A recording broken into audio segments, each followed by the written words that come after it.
Thank you for joining us for the CVFS information webinar this Friday afternoon. If you're new to CVFS, and I think we have at least one new person here, welcome. I'm Heather Gatney, and I'm the coordinator of the CVFS webinar series. Today, we don't have a formal presentation planned. Instead, we were planning to just answer any questions that you might have about the CVFS or to discuss any topics related to the study.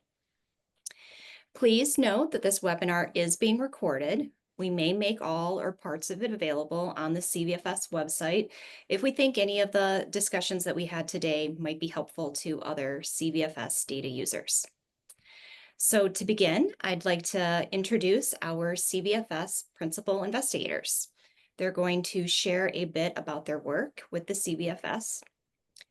Let's get started. So we've got Dirga Gamiri, Emily Trelevin, Coulter Mitchell, and Bill Axon. And Dirga, if you don't mind, if you want to get us started introducing yourself and telling us just a little bit about the work that you do with CVFS. Okay, thank you, Heather. Yes, I am Dirga Gimire, research professor at PS Population Studies Center here at University of Michigan, as well as I am also executive director at the Institute for Social and Environmental Research in Nepal, that carried out all the data collection in Nepal. So my research interests are basically migration, family dynamics, interaction between the population and environment. I will stop there, and if there is any questions, please I will be happy to answer. Next, who wants to go? Coulter? You are in the same. I can go. Hi, I'm Coulter Mitchell, Research Associate Professor at the Survey Research Center and the Population Studies Center, the University of Michigan. Although I did my dissertation work in Chitwan more on marriage and family, and even got some population and environment training, which I've actually used in different ways. My role in Chitwan is mostly centered around genetics and biomarkers in the new study that we're doing. The genetics has already been done, but the biomarkers that we're hoping to do are part of the aging study that Dirga is running.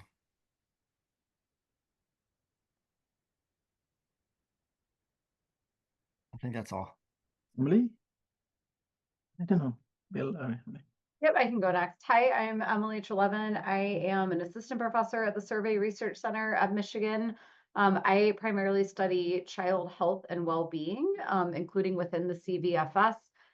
So some of my prior CVFS related work on that topic has covered studies of migration and child health. And I have a new project looking at children's acute respiratory infections and diarrheal disease and subsequent healthcare utilization. So I've done a lot of work linking different CVFS data sets, both across family members and across households and neighborhoods. Hey, I'm Bill Axon. Elise, good to see you. Arati, thanks for joining us. I started out with the CVFS primarily interested in family change, particularly childbearing, fertility kind of topics. Very interested in data collection methods and evolving those through the use of the CVFS. Later work on population environment, and most recently on mental health and intergenerational factors in mental health dynamics. I think we would like to start the introduction with a quick view of our website and the tabs and how they might be helpful to you. Heather, you want to put that up and I talk it through, or what's your thought there? Yeah, I think I can do that. Give me 1 second. Okay, thank you so much.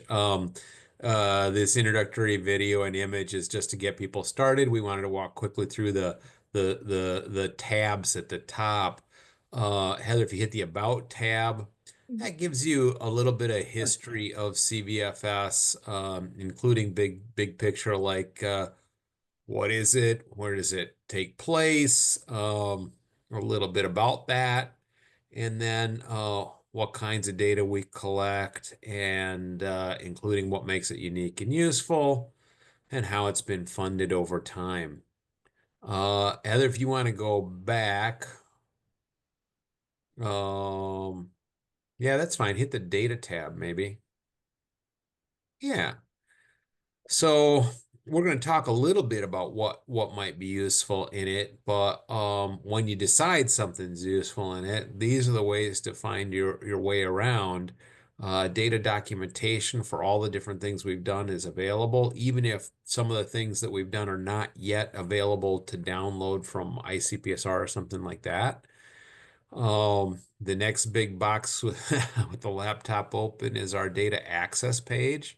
Shows you how to find the CVFS on ICPSR's website. The Inter-University Consortium for Political and Social Research stores all CVFS data. You can find it there, access it there. There's two different kinds you can access: public use files, or you can rearrange a data users agreement to get access to some of the protected uh, uh, data that's protected because of the privacy of human subjects. And then we have links in the data user guides to some of the CVFS guide materials at ICPSR. Pubs, and I actually think Pubs is the publications tab. Heather, let's see, a minute ago, we were talking about the questions that we had ahead of time. And the first one we got was, how is the data used for research? And I don't know, maybe it's too academic of me, but I find either we have a very brief paragraph on the about page, or we have, what number do we have now? We have more than 100 publications. I know that. I don't know if we're over 150 or not yet. But they're publications by all kinds of different people who've used the CVFS for all kinds of different topics. And so the publications page is a really important resource. All the blue things you're seeing on the screen are live links. You can go to the actual publication and so forth. And so I find this, for me at least, one of the best ways to introduce people to the kinds of science done with CVFS. And because they're organized by year, you can also see how the science done by CVFS has evolved and expanded over years. Let's see, the FAQ, or frequently asked questions page, has things that we get asked frequently. And you can see the questions here. Heather, I don't know, pick any one of the questions and click on it, and you'll see some answers. The short version of some answers, which is designed to help new users get oriented to things they are questioning about CVFS. And then webinar series, that's important because it has the history of all of our past webinars, which is where Heather's clicking now, which has an intro to CVFS that we did a more detailed version in 2021. We've made changes since then, but it tells you everything that happened before 2021, which is pretty useful. And then we have webinars spanning 2021 all the way to 2025 on various topics that you can learn more about by watching those recordings. And when you click on them, actually, there's also slide decks.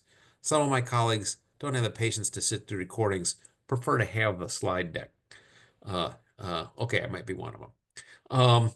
And Heather, I don't actually know what's on the news. What happens if you click the news button?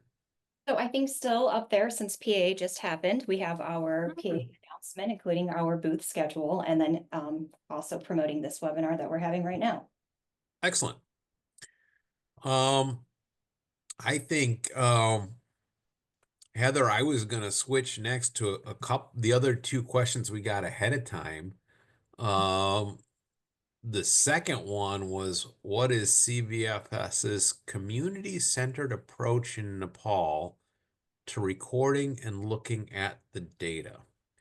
Dirga, you and I have been heavily invested in this topic for the past 35 years, and there's only been data collected over the past 30.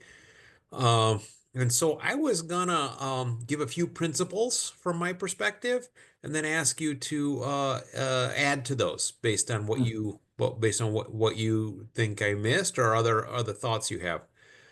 I think one fundamental community-centered approach is that CVFS was launched with and frequently adds detailed ethnographic and observational investigation by the investigators leading studies of CVFS.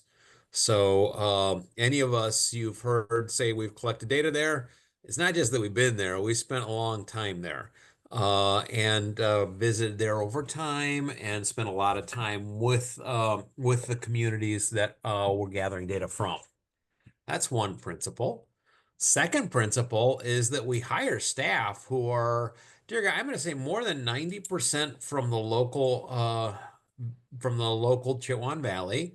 I'm going to say 98. I would go 98. You'll go 98. All right. All There right. are only two people from outside Chitwan. Only two people out of the current 100 staff members. Okay, so that's how we got 98%.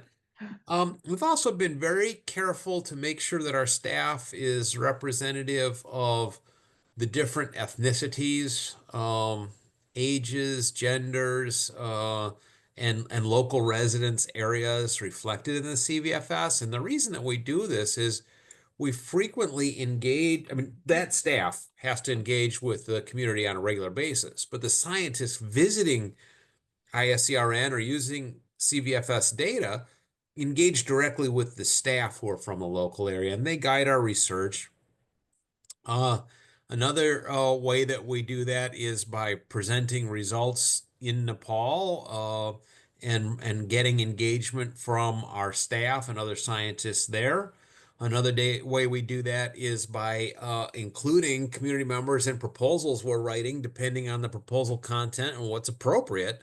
Because we will use the, I mean, they participate in the scientific teams. And I don't know, dear guy, I think I spent more of my childhood in Chitwan than you spent of your childhood in Chitwan, but I think you first went there around college age. So I think, you know, we both have this kind of like early life to later life experience of Chitwan. But it is normal for all the investigators to spend a significant time there to visit multiple different communities. I think last December when I was there, I guess last December when I was there, I did a lot of bicycling and walking. The previous December when I was there, I toured 60 of the 151 neighborhoods. 65 of the 151 neighborhoods. And for those of you who are less familiar with the Chitwan Valley Family Study, it's a community-based design, but it's stratified by location within the valley, which provides us with a lot of community level variance in the things that we're studying. And that's one reason why I might like, hey, let's go visit 50 or 60 of them so that we have that comparative perspective. Durga, you want to add to that version of our community-centered approach? I think you cover most of it, but I'm happy to give some of the examples. Starting from our, neighborhood history calendar is one of the unique data collection data collection approach that engage the local community.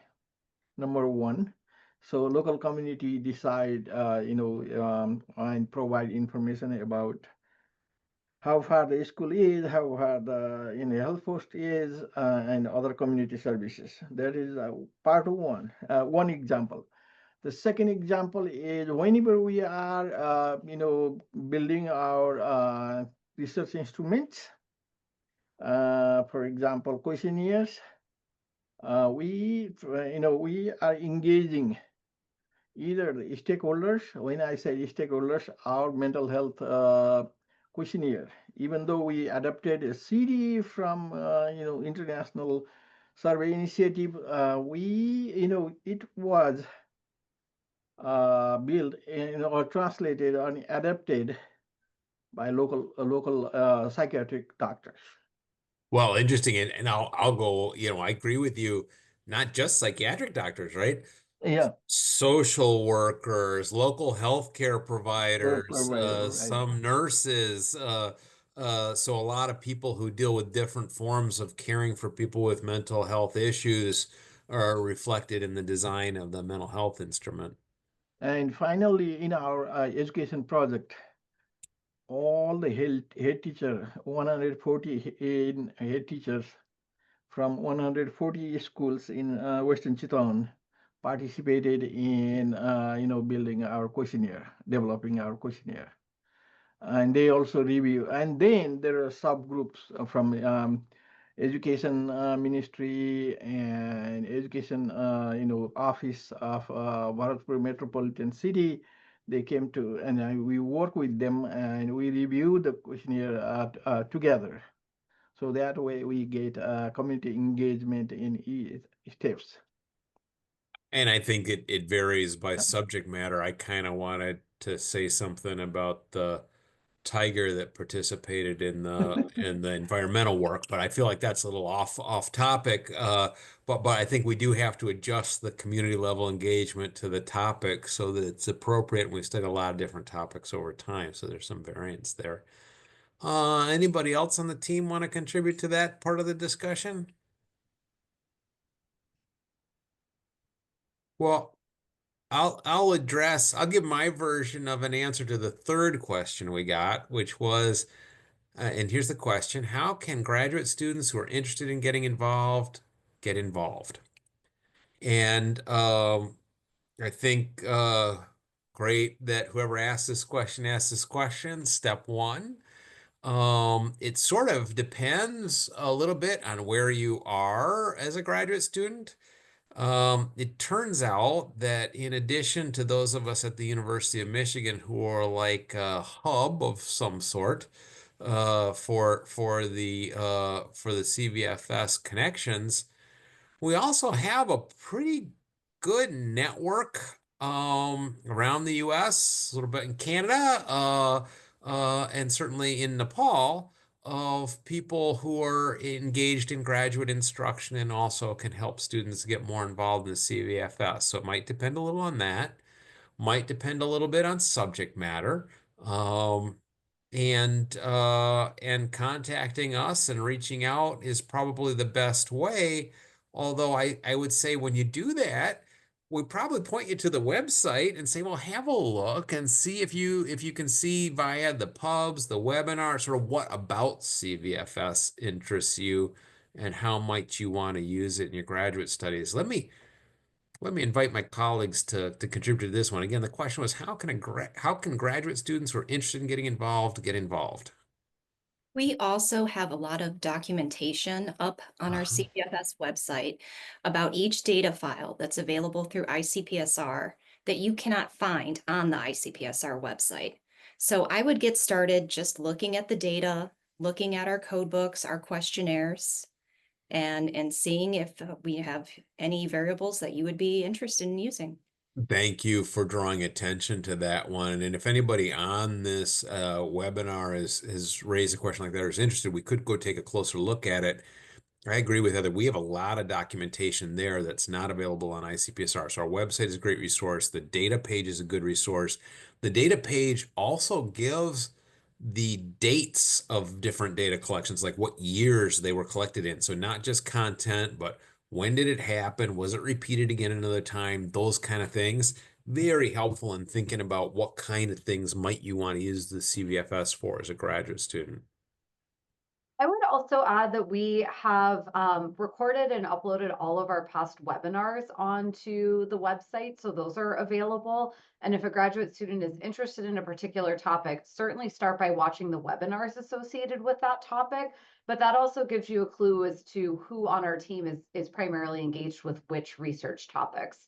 And typically we include our contact information at the end of those webinars. And so you could certainly reach out to someone if you had more specific follow-up questions.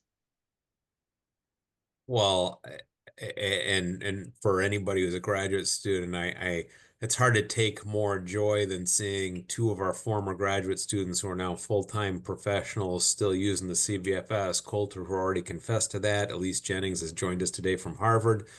Um, and both of you not only did your dissertations with the CVFS, but went away and kept using the CVFS. In Coulter's case, came back. At least the invitation's open. I think those are the three questions I know of that we received ahead of time. So, Team Online, first of all, anything you want to add on any of those questions?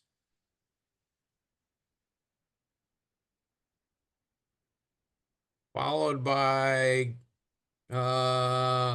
anybody on the webinar want to ask some more questions?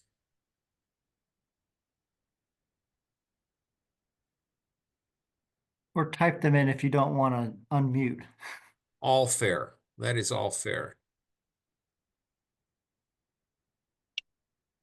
Hi, it's really good to meet you all. So a little background about me. I'm actually from Chitwan, Nepal, but Oh, currently a third year undergraduate student at University of Toronto. So I came across this website when I was doing a little project for my poli-sci stats class, and I was trying to collect data and like obviously like I wanted to do something that has like a personal touch for my project. So I was looking at Chitwan, Nepal, like any data I could find that I could work on, and I came across this. I didn't end up using your guys' data, but I definitely found the topic and the project very interesting. And I saw that there was a webinar very soon, so I signed up. So my question, I actually answered my question already, but I just wanted to know, like, who is the contact for the Canadian side of the project? Like, I would love to get in touch, maybe discuss, and as I'm graduating in a year, like maybe continue and like work on this project from here. former student who used this for her dissertation, Sarah Browner Otto. I think she's still in charge of the Pop Center at McGill. Yeah, there. Thanks, Emily, for putting the Okay. contact in there. So she's at McGill. She's a professor there. Has a pretty, I don't know, others feel free, but I think Sarah has a pretty consistent group of PhD students who come through that program who I don't know for sure, Ati, if they're using CVFS for their dissertations or just using it to get started with a paper with Sarah or all the different ways that they may use CVFS at McGill. Mhm. I feel like putting an advertisement in for University of Michigan that we're even closer than McGill. But I just sent a group of students. I'm at the do you deal at all with the Monk School of Policy at University of Toronto? Um, so no, because I'm still like an undergraduate student, this is a lot less like focused for me Yeah, right yeah, yeah. now. I'm doing a major in like human bio, neuroscience, and a minor in applied statistics. So it's just this was part of like a very small project, very personal, no supervisor, no nothing. So Yeah, yeah. but eventually, like that's my plan. So like I'm trying to see out what are the options open for me. But I would love to be part of that department eventually. Well, I think it sounds like you got plenty to do without being part of Ford Monk, but University of Michigan, I'm currently an interim director at our International Policy Center at our School of Public Policy here, and we have 1 year our students go to Monk, and the next year Monk students come to Michigan, back and forth program, where I think they do a kind of model. I think it's more like a model EU than a model United Nations kind of thing. And it was much more drama filled this year than most years because usually we think of that as a pretty close, easy trip. Yeah. That sounds very interesting. Like I didn't know there was something like that. So like I would definitely check it out, and I'll also contact the student at McGill and see like how was her experience, what are the steps she took, and get more information. Yeah, I think actually the person who, if you got that out of the chat that Emily put into the chat, she was a student here a long time ago, but she's now a faculty member at McGill in sociology, and Okay. Yeah. I'm sure she would welcome your questions. Last I checked, they are always looking for bright undergraduates to recruit to graduate school or something. So, I think that's totally a legitimate place to get started. That said, if there's anything that our team can do to help you get access to the data or something like that, let us know. No, thank you so much. I'll definitely be in touch like for further projects and any questions that may arise during this process. And if you do get back to Chitwan for any reason, come visit us there. Our offices are in Fulbari. Dear God, I don't know if you're going to tell somebody where Fulbari is, what you would tell a person from Chitwan about where Fulbari is. I mean, it's in the Western Chittagong, and it is 8.5 kilometers west of Bharatpur, towards Meghalaya or Rampur, if you know those areas. Yeah, it's Yeah. Yes. Yeah, my dad graduated from the area, the Rampur area, so very familiar with the place. Okay. the agriculture university there. Yeah. My dad took me there in 1976 to start that campus. Oh, really? Tell your That's dad that. He Yeah, might know. I He think my might dad know. did like a conference at University of Michigan, so like I've always been like very familiar with the projects within Nepal and University of Michigan. So it's coming a full circle for me. Yeah. No, it is cool to see what 34 years circles can be like. Well, stick with us and ask whatever questions occur to you. I gotta ask Elise Jennings. There's not very many weeks recently where I get to see you twice in the same week. Is there any chance that our conversation earlier this week led to your presence today, where I ought to follow up with that? I mean, I haven't formed a lot. There's been a lot going on at Harvard this week. Yeah. But I do have a question, which I guess is sort of related to that. Sorry for the background noise. My kid is home and has a friend over. I was wondering if you could say more about the aging study that Coulter referenced. Are you referring to the HCAP study? Can you say more about what's going on with that? Go ahead, Durga. You're the PI. That's what I was gonna say. Go ahead, Jurgen. Currently we are in the field interviewing people with HCAP portion of this data collection. We divided this whole thing into two parts. One is the HCAP, and the second one is some demographic and health behavior plus health assessment and blood sample collection, which we are hoping to start soon. I don't know, Coulter, you want to say something about this morning meetings? How assured are you from this morning meeting? I mean, I'm good. So yeah, the more everyone, that sounds far more sinister or exciting than maybe it really should be. We we we just met early this morning, and they met late at night to talk to kind of go over the final details of the protocols for collecting blood in Nepal. here's the great thing about Chitwan and ISERN and what Dirga and Bill have built. Is this is a team that knows how to get the job done incredibly well. And so we did a pilot of 25 people. It was a while ago, but we did it. We tested a few different protocols, slight variations in protocol. And here's the great thing. All three of the protocols, or two or three of the protocols that we tried in collecting blood, all produced the best blood collections that I've ever seen. So I was just like, well, it doesn't matter which one we use, they're all the best. So it does, we'll just do whichever one seems to work out the best. And so that's what we're doing. And we met with Dr. Sanjay, is Dr. Sanjay, right? And yeah, went through a few different things. We'll be collecting 30 mils of blood, 30 milliliters of blood, which sounds like a lot, but is actually not much at all.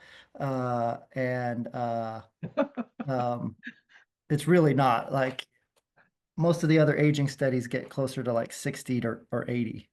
But we have kind of restrictions on how much we can get. Bill, go ahead. Say what you were No, going to I say. was going to say my target was 0, so it sounds like a lot more than that, but I know. If anyone wants to hear the story of me going into Bill and Dirga's office and saying, I think we need to collect genetic data and biomarkers as a graduate student, well, happy to tell that story.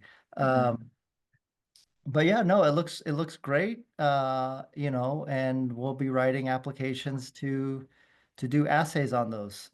So we'll get them, we'll ship them here, but kind of in one batch and then in a second batch, because we don't, you never want to ship all of your samples at the same time. Yeah, they've got a really nice setup. They'll be processing it at ISERN, not in other places. So it's all kind of in-house and it's really exciting. Was that too much, Dirga? I got a little excited there talking about it. What do you think? Some other specific questions, Elise? Yeah, sorry if I missed it. The children came in just as I was trying to listen and were squeaking a very loud rubber chicken near my ear. So did you say what the blood is for? What are you doing with the blood? Is it the dementia biomarkers? So, I mean, when you say dementia biomarkers, I would love to know what you mean, because You can talk to, I can't say, I don't know, but we're doing HCAP and we do a lot of blood collection, and apparently we're doing some kind of biomarker for dementia in South Africa, but I don't know much more than that, but I know people I mean, who do. there are lots of things that predict Alzheimer's disease or related dementias roughly, because they predict mortality and they predict other things. There are a couple biomarkers that are kind of more recently we feel pretty good, are like more targeted to actual cognitive decline and AD. NFL is one of them. GFAP, it's loves making, those are two of the ones that seem to be the most reliable. There are others that we have found are not reliable. So yeah, we will be doing some of those. I actually think those are okay. They're actually better markers of kind of just general health, which are often even better predictors of AD, that we'll probably try to do as well. So, but yeah, we will eventually get those two. There are other ones that we don't have a lot of evidence are going to be as reliable, even though they've been talked about a lot. Yeah, I mean, we've talked about some other things. I mean, certainly, so Coulter, I did submit a proposal, at least to study caregiving for parents. And in that one, I promised we'd use our existing genetic data to code the APOE halotypes. APOE. Yeah. Any comment about those, Coulter? Yeah, so APOE is a very tiny gene.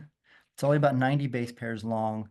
And it was one of the first gene regions that was discovered in what we now call genome-wide association studies. And it was so strong that we thought this is what all disease is going to be like going forward. We're going to find a couple genes that will drive everything. And it with maybe one or two other things are the only things we've ever found that way. Almost everything else is, what we would call polygenic, which is many genes contributing to something. And in Yeah. fact, even ADRD, Alzheimer's disease and related dementias are also polygenic, but there is this big effect. In fact, it's so big that even when you combine all the rest of the genome, this will still outperform that. And so it's a series of 3 single nucleotide combinations that then you can predict different variants. So we all have the same gene, but we have different variants of it. And if you have what we call 2 E4s, so one from your mother, one from your father, you have a much higher risk of Alzheimer's disease. So yeah, you can get that sometimes from the genotyping data that we have. Oftentimes that's pretty high in error. So that's why we usually have to then, if you really have to get it, you could cost $6 a sample and you can get it genotyped specifically for that. And so we do that in a lot of studies too. So like the health and retirement study did it that way at first, Bill, like using the genome-wide data, and then just said, okay, we want to make sure we have it very precise for our sample. So then they went and got it genotyped. So Yeah, at least on the genetic side, it keeps evolving. For that proposal, I have our psychiatric genetics team at Harvard is going to do the best they can with what we already have at Harvard, but it will cover most of the cohort Dirga's getting HCAP for. And then I also proposed that we go back and get another HCAP round because some of Dirga's collaborators have assured me that it's hard to truth the measure of dementia, but it's really clear if there's change over time toward decline. So measures of change over time will be one of the things we're aiming to keep going in the longer term. yeah. At least I feel like there was more than one part to your question. I guess you asked what was going on in the aging study. And I don't know if you know the aims of Dirga's project. I mean, one thing that's great about it is it includes a bunch of capacity building in Nepal. So that's very valuable. Another thing about it is that it has a focus on consequences of armed conflict and international migration, correct, Dirga? Yep. Yep. And I know you have some interest in both. But so that's happening. I think the proposal I just submitted was more like intergenerational, focused on does the kids' generation take care of their parents, and how much did things like major depressive disorder in the kids' generation reduce the odds they're taking care of their parents? I think that's it. Well, happy to take any other questions anytime by message to the CVFS website. Heather, any other thing you want to say about asking questions? Yeah, for those new to CVFS, as you're processing everything that we discussed during this webinar, or as you're checking out all of the materials on our website, if you have questions, please don't hesitate to reach out. And probably the easiest way to do that is just to go to the Contact Us page on the CVFS website. That message will go directly to me, and I'll make sure it gets to the right person if I can't answer it myself. But thank you, everyone. It was a great discussion. Thank you. Thank you. Thanks. Thank you.